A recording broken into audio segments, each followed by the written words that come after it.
킴스 푸드사이언스 김쌤입니다. 오늘은 2019년 4월 27일에 출제되었던 식품 기사 문제 중에 5번째 과목이죠. 생화학 및 발효학 부분 같이 살펴보도록 하겠습니다. 먼저 첫 번째 문제부터 같이 보겠습니다. 첫 번째 문제는 바이오틴의 과잉 배지에서 글루타믹 엑시드 발효 시에 첨가하는 물질을 물어보고 있습니다. 바이오틴이 많이 있을 때 글루타믹 엑시드 발효 시에 어떤 물질을 첨가하면 효과적일까 물어보고 있는데, 이때 4가지 물질 중에 세 번째로 나와 있는 페니실린을 첨가해주게 되면 이전의 기출에서도 여러 번 나왔듯이 어떤 게 흐물흐물해져요? 세포벽이 흐물흐물해집니다. 잘 알다시피 페니실린이라고 하는 건 세포벽의 합성을 저해하기 때문에 세포벽이 흐물흐물해져서 안에 생성된 물질들이 밖으로 빠져나오기가 쉽죠. 따라서 글루타믹 엑시드 발효 시 효과적으로 이용될 수 있습니다. 정답은 3번 페니실린이 되겠습니다.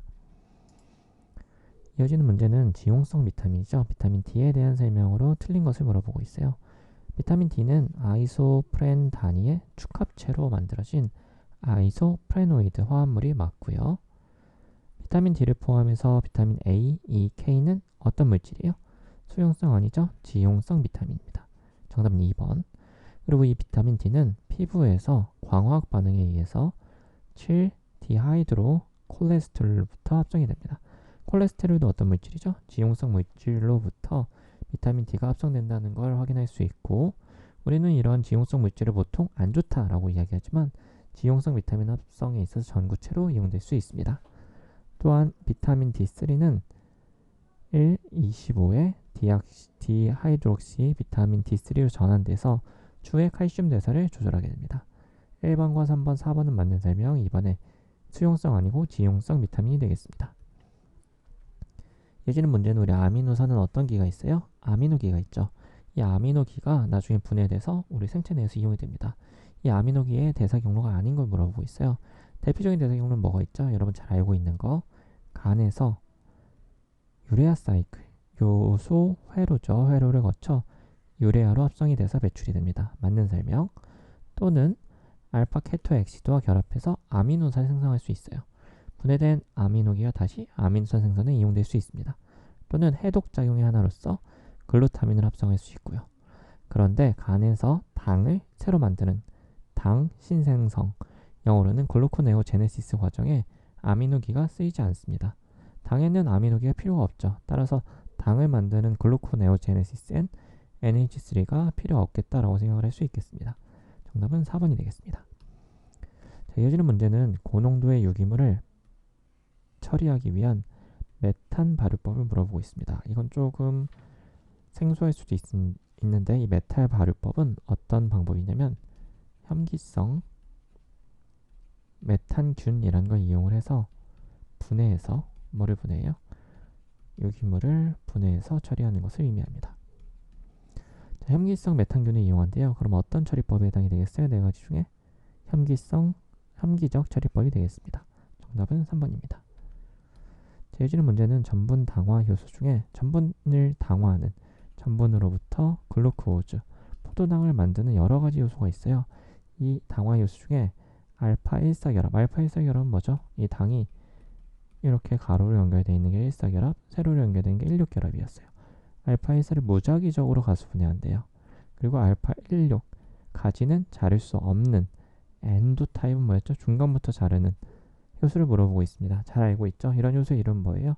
알파 아밀레이즈가 되겠습니다. 정답은 1번이고, 그럼 베타 아밀레이즈는 뭔가요? 베타 결합 끊는 거예요? 아니죠. 알파 1사 결합을 엔도 타입, 중간부터 자르는 거 아니고 엑소 타입, 비환원성 말단부터 2개 단위, 말토오젠 단위로 자르는 게 베타 아밀레이즈였고, 글루코 아밀레이즈는 뭐였어요? 하나씩 자르는 거, 이게 글루코즈 아밀레이즈였고, 아이소 아밀레이즈는 알파 16 결합을 자르는 거였습니다. 다른 효소들이 어떤 역할을 하는지도 같이 기억하시면 좋을 것 같습니다. 이어지는 문제는 효소의 반응 속도론이죠. 미카엘리스 컨스턴트, 미카엘리스 상수에 대해서 물어보고 있습니다. 여러분 효소 반응 속도론을 공부하다 보면 어떻게 그려요? 이렇게 반응 속도가 최대 Vmax가 되고, 그전엔 기질의 농도에 비례해서 높아지게 되죠. 이때 Vmax의 2분의 1이 되는 점을 우리는 Km 값으로 정의를 합니다. 이 kn 값이 작다는 건 이쪽으로 간다는 거고 더 빠르게 최대 속도에 도달한다는 걸 의미해요. 그러면 이 km이 낮다는 걸 뭘 의미하나요? 효소와 기질의 친화력이 작은 건가요? 큰 건가요? 효소와 기질의 친화력이 큰 걸 의미합니다. 정답은 1번입니다. km은 낮을수록 효소와 기질의 친화력이 큰 걸 의미합니다. 자, 이어지는 문제는 핵산 관련 물질의 정미성. 정미성은 맛을 내는 성질에 대한 설명은 틀린 것을 물어보고 있습니다. 리보즈의 5번 위치에 인산기가 붙어야 맛을 낸다고 알려져 있고요. 모노뉴클레오타이드에는 정미성이 있습니다. 그리고 정미성은 퓨린계와 피리미딘계 중에 어떤 게 있어요? 퓨린계에 있어요. 퓨린계에 있고 피리미딘계에는 거의 없다고 알려져 있습니다. 퓨린계는 뭐가 있죠? A와 G, 피리미딘계는 T와 C 그리고 U가 있습니다. 뉴클레오드 당은 디옥시리보즈 또는 리보스에 관계없이 맛을 낸다고 알려져 있습니다. 맞는 설명.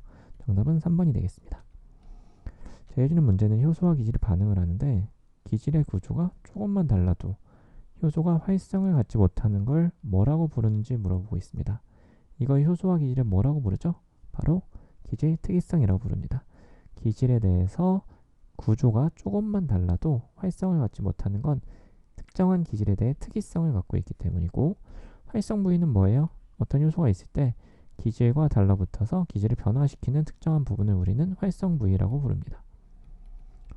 그리고 이 기질을 프로덕트로 만들 때 얼마나 빠르게 프로덕트를 만드느냐를 촉매 효율이라고 부르고요. 이 생성물을 만들어내고 다시 억제하는 걸 조절이라고 부릅니다. 다른 용어들이 어떤 걸 설명하는지 같이 기억하시면 좋을 것 같습니다. 예를 들어 문제는 광합성의 명반응과 암반응에 대해서 물어보고 있습니다. 여러분 잘 알고 계시겠지만 식물은 CO2 이산화탄소로부터 유기물을 합성합니다. 근데 뭐가 있어야 되죠? 빛이 있어야 돼요. 이 빛이 있을 때랑 빛이 없어도 될 때 두 가지를 나누어서 이해하는데, 빛이 필요할 때는 우리는 명반응이라고 부르고요. 빛이 필요하지 않을 때, 빛이 있을 때도 작용할 수 있지만 없을 때도 작용할 수 있는 걸 암반응이라고 부릅니다. 이에 대한 설명을 같이 보겠습니다. 명반응은 온도의 영향보다는 빛의 세기의 영향을 받죠. 빛이 셀수록 더 ATP를 많이 생산할 수 있습니다. 암반응은 빛의 존재에 직접적으로 의존하지 않죠. 빛이 있든 없든 작용할 수 있는 거고, 명반응이라고 하는 건 빛 에너지를 일단 ATP 등의 화학 에너지로 전환을 합니다. 맞는 설명이죠. ATP나 또는 NADPH로 고정을 해서 우리 이걸 가지고 나중에 뭘 만들어요? CO2로부터 글루코즈를 만들어내는 거죠. 자, 글루코즈를 만들어낸데요. 이 암반응이라고 하는 거, 빛이 없을 때 어떤 반응을 해요?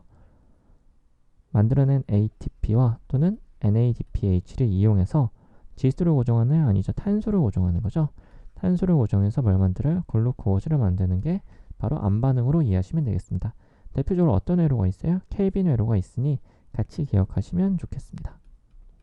정답은 4번이 되겠습니다. 자, 해주는 문제는 여러분이 격렬한 운동을 하면 근육 속에 뭐가 생성된다 그랬죠? 젖산이 만들어지죠.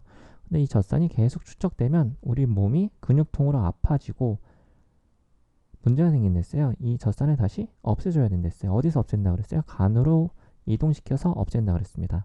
그럼 이 젖산을 뭘로 이동시키나요? 젖산을 포도당으로 전환하게 되죠. 정답은 3번이 되겠습니다. 간에서 젖산은 포도당이 되고요. 근육에서는 이러한 글루코즈가 글라이콜라이시스에 의해서 파이루베이트가 되고 다시 젖산으로 쌓이게 됩니다. 자, 이어지는 문제는 균주 개량 및 신물질을 생산하기 위해서 제조합이죠. 제조합 DNA 기술을 이용할 수 있어요. 이때 필수적으로 요구되는 수단이 아닌 걸 물어보고 있습니다. 잘 아시겠지만 가장 기본적으로 뭐가 필요해요? 리스트릭션 엔자임, 제한 요소가 필요하죠. 뭐를 자르기 위해서? DNA 자르기 위해서. DNA 잘라주는 게 제한 요소였어요. 유전자 가위라고 생각하시면 되고, 갈랐으니까 다른 물질을 데려와서 붙일 필요가 있죠. 붙여주는 효소의 이름이 뭐였어요? DNA 라이게이즈였죠. 꼭 필요하고, 이러한 유전자 바꿔준 걸 큰 효소, 큰 세포 안에 넣어줘야 된다 그랬어요. 그러면 이렇게 유전자를 운반해주는 걸 뭐라고 불렀어요? 벡터, 운반체라고 불렀습니다. 세 가지는 꼭 필요해요. DNA 메틸레이즈라고 하는 건 DNA를 메틸레이션 시킨다고 했는데, 이건 어디서 나오는 거냐면 여러분 기억하실지 모르겠지만 어떤 DNA 한 가닥이 있습니다. 근데 이걸 가지고 다른 가닥을 만들었어요. 새로운 가닥을 합성해냈습니다. 근데 이 새로운 만들어진 가닥이 잘 만들어졌는지 아닌지 구분할 필요가 있다고 그랬어요. 그래서 세포는 어떻게 한다고 그랬어요? 이미 만들어진 애를 메틸레이션 시킨다고 그랬어요. 이때 필요한 게 DNA 메틸레이즈입니다. 근데 이거는 새로운 균주를 개량하거나 신물질 생산을 위한 재조합 DNA 기술과 직접적으로 관련된다라고 보기는 어렵겠습니다. 정답은 1번이 되겠습니다. 자, 이어지는 문제를 같이 보겠습니다. 굉장히 해설이 많은 문제인데 이 맥주 제조 시에 당화액을 당화액을 이용할 때 홉의 쓴맛을 내는 성분을 물어보고 있습니다. 자, 홉이라고 하는 맥주 제조할 때 꼭 쓰이는 물질인데 여러분 맥주 마셔보면 좀 쓴맛이 나죠? 이 쓴맛이 나는 이유는 당화액을 농축할 때 이 홉에 들어있는 탄닌이라고 하는 성분이 쓴맛이 내기 때문입니다. 정답은 4번이 되겠습니다. 이어지는 문제는 아래와 같은 반응으로 만들어진 최종 발효 생성물을 물어보고 있어요. 반응을 한번 같이 볼게요. C6, H12O6에서부터 다음과 같이 C2H5OH를 일단 만들어주고 이거 다시 어떻게 만들어줬어요? CH3COH로 만들어줬네. 이거 뭐예요? 아세트산이죠. 아세트산 뭐라고도 불러요? 초산이라고도 부르죠. 초산을 많이 만들어줬어요. 뭘 만들기 위한 거예요? 요구르트인가요? 아니죠. 알코올이에요? 아닙니다. 핵산도 아니고. 정답은 1번의 식초가 되겠습니다. 식초 발효의 생성식으로 생각할 수 있겠습니다. 제해주는 문제는 TCA 사이클을 이용해서 우리 에너지를 만들어주고 이 에너지를 만들기 위해 전자 전달계를 통해서 특정한 물질이 나중에 결국 ATP가 되는데 이때 들어가는 FADH2를 생성하는 반응을 물어보고 있습니다. 자, 이를 이해하기 위해선 TCA 사이클을 다시 한번 생각을 해봐야겠죠. 오른쪽에 공간이 많으니까 한번 기억을 해볼게요. 시작은 뭐였어요? 아세틸코어였습니다. 아세틸코어에 의해서 시트레이트가 만들어지고 이 시트레이트가 이성질화되죠. 아이소시트레이트가 되고 그 다음에 알파, 케토, 글루타레이트라고 하는 물질 그리고 석시닐 코아라는 물질로 바뀌고요. 이게 석시네이트 그리고 퓨마레이트 그리고 공간이 좀 부족하네요. 이쪽에다 쓰겠습니다. 말레이트 옥살로 아세테이트 그 다음에 다시 시트레이트로 가는 경로를 갖고 있습니다. 자, 그러면 이때 FADH를 어디서 생성했었죠? 기억나시나요? 시작점은 석시네이트에서 퓨마레이트로 돼 있대. 이 사이에서 FADH2가 생성이 됐습니다. 정답은 3번이 되겠습니다. 자, 이어지는 문제는 단일 탄소기를 운반하는 생화학 반응에서 보조 요소로 작용하는 비타민을 물어보고 있습니다. 여러 종류의 비타민이 있지만 이 중에서 뭐에 중요한 보조 요소였냐면 우리 임신부가 꼭 많이 먹어줘야 하는 비타민이었습니다. 정답은 1번에 나와 있는 엽산입니다. 엽산이 비타민 B의 일종으로 단일 탄소기를 운반할 때 보조 요소로서 작용할 수 있고 이 엽산을 많이 먹었을 때 임신부에 있어서 특히 기형아 출산의 가능성을 낮춘다고 알려져 있습니다. 정답은 1번의 엽산이 되겠습니다. 이어지는 문제는 마이코박테리엄 튜버클로시스 이거 뭐예요? 결핵균이죠. 결핵균에서 분리정제된 DNA 시료 중에 몰수 B로 해서 20%의 아데닌이 함유되어 있대요. 이때 DNA 중에 시토신의 백분율을 물어보고 있습니다. 잘 아시겠지만 A는 뭐랑 연결돼요? T, G는 C랑 연결됩니다. A가 20% 있대요. T 몇 프로 있겠어요? 20% 있을 겁니다. 전체가 100%인데 얘네가 20%씩 나눠 가졌으니까 총 40%. 남은 건 60%네요. 그럼 G와 C는 30%씩 있겠습니다. 그렇겠죠? 정답은 시토신의 백분율은 30%가 되겠습니다. 이어지는 문제는 지방산의 생합성 속도를 결정하는 요소를 물어보고 있습니다. 전에 기출문제에도 많이 나왔지만 지방산을 다시 합성하기 위해서는 어디서 시작을 했어요? 아세틸코아에서 시작을 했습니다. 아세틸코아를 뭘로 바꿔줘야 됐어요? 말로닐코아로. 아세틸코아를 말로닐코아로 바꿔준다는 건 뭐예요? C를 하나 넣어준다는 거죠. 그럼 네 가지 중에 이러한 C를 하나 넣어주는 작용을 할 수 있는 요소는 뭘까요? 정답은 2번에 나와 있는 아세틸 코와 카르복실기를 넣어주는 거죠. 카르복실화 효소가 되겠습니다. 정답은 2번이 되겠습니다. 제1는 문제는 유전 물질이 발견되지 않는 세포 내 소기관을 물어보고 있습니다. 잘 아시겠지만 세포 내는 여러 개의 소기관으로 이루어져 있어요. 가장 크게는 핵이 있죠. 핵 안에는 뭐가 들어있어요? 유전 물질이 들어있습니다. 당연히 핵은 유전 물질이 들어있고요. 그 다음에 식물의 경우엔 클로로플라스트, 엽록체를 가지고 있죠. 엽록체에도 유전 물질이 들어져 있다고 알려져 있고요. 미토콘드리아에도 유전 물질이 있습니다. 라이소좀이라고 하는 건 리보좀 아니에요. 리보좀하고 헷갈리시면 안 되고, 리보좀은 단백질 합성하는 데고, 라이소좀이라고 하는 건 세포 내 소기관 중 하나로 세포 내에서 유기물질, 단백질이나 지방 같은 유기물질을 자가로 소화, 그러니까 분해할 수 있는 기능을 하는 세포 내 소기관입니다. 이 라이소좀은 따로 유전 물질을 갖고 있지 않다고 알려져 있습니다. 정답은 2번이 되겠습니다. 제1의 문제는 신부 배양과 비교해서 고체 배양의 장점을 물어보고 있어요. 신부 배양은 액체 배양 중 하나입니다. 액체 배양은 표면에서 배양할 수 있는 표면 배양과 액체 안쪽에서, 신부라고 하는 것은 아주 깊숙한 곳을 의미하죠. 아주 깊숙한 곳에서 배양할 수 있는 신부 배양이 있습니다. 자, 기본적으로 액체 배양이기 때문에 이 액체 배양에 비해서 고체 배양은 폐수가 적겠죠. 장점일 수 있고요. 또 시설비가 적게 들겠죠. 소규모 생산에 유리합니다. 배지 조성도 단순해요.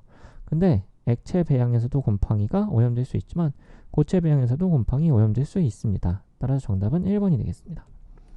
자, 마지막 문제네요. 미생물에 의해서 분해되기 어려운 가소제를 물어보고 있습니다. 여러 가지 플라스틱 중에 미생물에 의해서 분해되기 어려운 가소제는 2번에 나와 있는 다이아이소 옥틸입니다. 옥틸 프탈레이트가 되겠습니다.